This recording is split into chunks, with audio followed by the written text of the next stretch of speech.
Skier crosses finish line backwards after chaotic Moguls crash. A dramatic and chaotic finish stunned fans during the men's dual Moguls 1/8 final in Livigno as Japan's Ikuma Horishima crossed the finish line backwards after a breathtaking series of crashes, ultimately securing silver in one of the most unforgettable races of the Winter Olympics. Horishima was going head to head with American skier Nick Page in a tightly contested dual moguls battle. The two competitors were nearly neck and neck halfway down the steep, bump filled slope, navigating the demanding mogul course with incredible speed and precision. However, in a split second, the race turned into chaos. Now it's time to go in detail and uncover the full story in today's AI We podcast. spend so much time analyzing the perfect run in sports. Oh, yeah. The flawless execution, the textbook form. Exactly, especially in moguls. We look for that quiet upper body, the knees just eating up every single bump. But every now and then something happens that just completely breaks the laws of physics. Or it looks more like a blooper reel that somehow ends with a medal. That's the one. And that's what we're talking about today. We are looking at the men's dual moguls event in Livigno. And if you've seen it, you already know. Oh, you know. We are talking about one of the most chaotic moments in maybe Winter Olympic history. A skier crosses the finish line backward on his back and still wins the heat. It sounds completely made up. Like if you wrote it in a movie, they'd tell you to make it more believable. Right. So today we're doing a deep dive into Ikuma Horishima's miraculous silver medal run, starting with that unbelievable backwards finish. And it's not just about laughing at the crash. The real story is about resilience, the very specific rules of the sport, and just a whole lot of luck. It really is a masterclass in failing upwards. But before we get to the finish line, we have to set the stage. This is the round of 16. Win or go home. And the matchup is huge right away. Ikuma Horishima from Japan. Versus Nick Page from the United States. And that's a tough draw for the round of 16. I mean, these are two guys you'd expect to see later, maybe in a semifinal. Both are super aggressive skiers. And in duels, that changes everything, doesn't it? You're not just skiing your own run. Not at all. Eh? You're acutely aware of the person in the lane right next to you. You can hear them. I always think about that. The sound. It's huge. You hear the scrape of their edges on the ice. And if that sound starts to get ahead of you, your lizard brain just kicks in. You push harder? You push harder, you go faster, often past the point of no return. And if you look at the footage here, that is exactly what happened. They were neck and neck halfway down. Right in that middle section where your legs are on fire and you're just trying to hang on? The danger zone. And this is where it all unraveled. Both of them were pushing the limit, and you could see their form just start to get a little ragged. Mm. And then, almost at the same time, The wheels just fell off for both of them. a synchronized self-destruct. It's so rare. It is. So let's break down Nick Page's crash first, because his mistake is actually the key to this whole miracle for Horishima. Right. So Page is pushing, trying to get an edge. He takes a line that's just a little too straight, a little too fast. Not enough S-curve to control the speed. Exactly. He hits a mogul, gets bucked, and he doesn't just stumble. No, he's off the course. Completely. It was a total blowout. He just ejects out of the corridor. Yeah. But here's the crucial technical detail. When he flies out, he goes around a control gate. And that's the cardinal sin in ski racing. It's the one thing you can't do. The replay is perfectly clear. He completely bypasses the gate. Under FIS rules, that is an immediate DNF. Did not finish. The second his boots went on the wrong side of that gate, his race was over. Mathematically, he could have done a triple backflip at the finish. It wouldn't have mattered. He was already disqualified, which is just brutal for him. But this is where it gets crazy, because while all this is happening, Horishima's in the other lane, having his own personal crisis. crisis is a good word for it. He's carrying just as much speed, maybe more. He gets to the bottom air, the final jump. And he is completely sideways. He is not set up for a trick. He's set up for a yard sale. He hits the kicker, and because all his weight is back and twisted, the ramp just launches him into chaos. It's not a trick.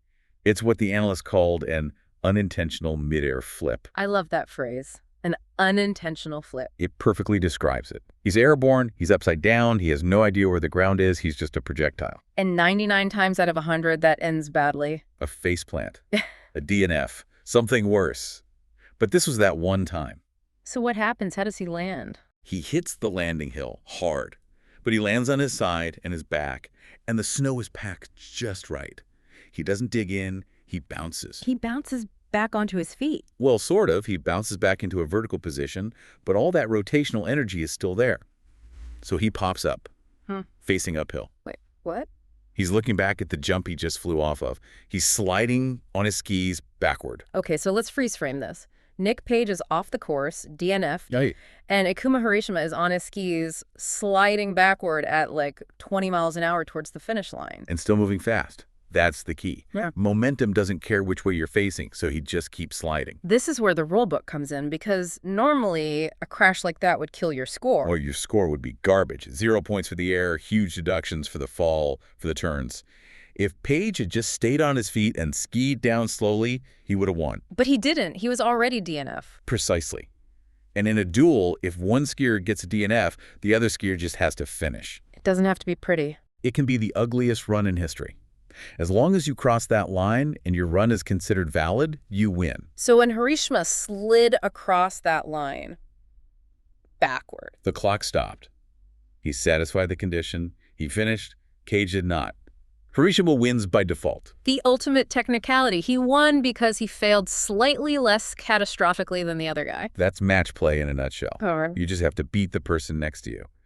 And by staying inside the lines, even on his back, Horishima technically beat him. I remember watching the commentary. They were just speechless. Completely stunned.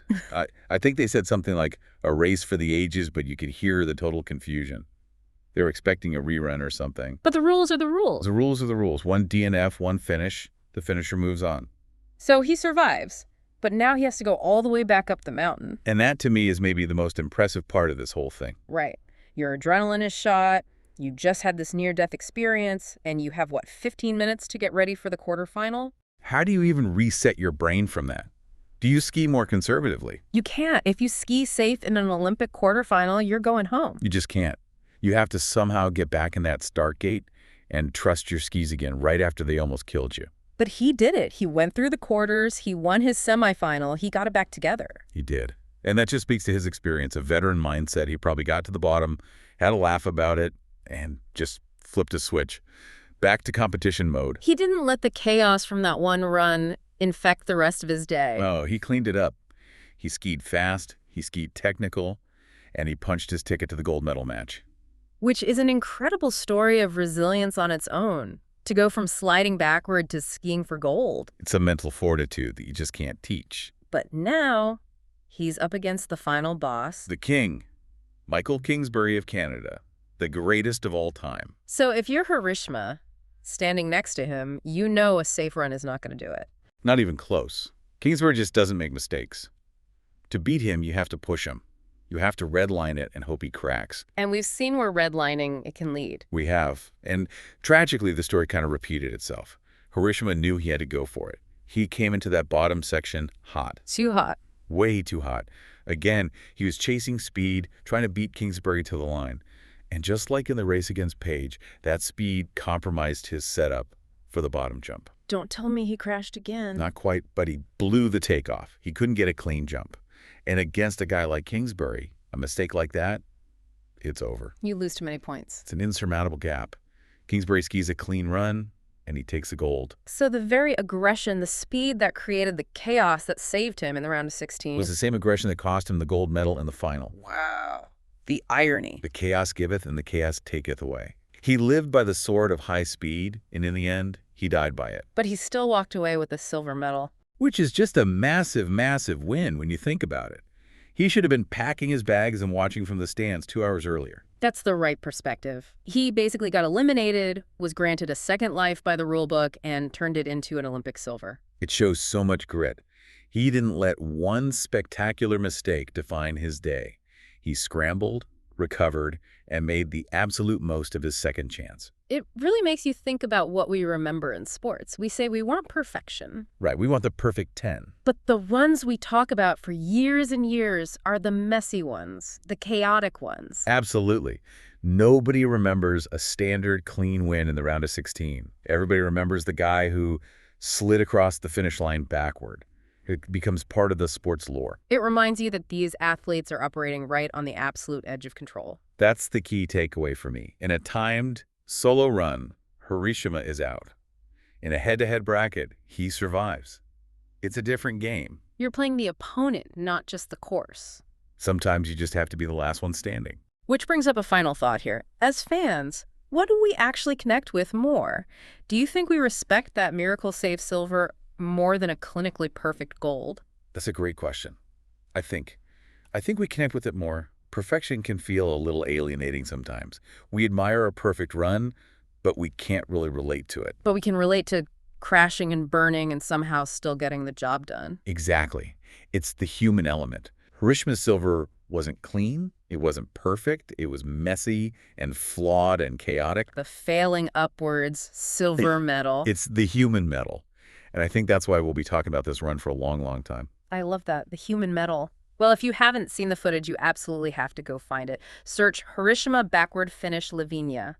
It is a lesson in luck, physics, and why you never give up. And also why you should always stay between the gates. That too. Probably the more important lesson. Thanks for diving in with us. Anytime. Keep Okay, it up. one question for you. When both Ikuma Horishima and Nick Page lost control at nearly the same moment, was it simply bad luck, extreme course difficulty, or a sign that both skiers were pushing beyond safe limits to gain a competitive edge? Don't forget to comment it. Thanks.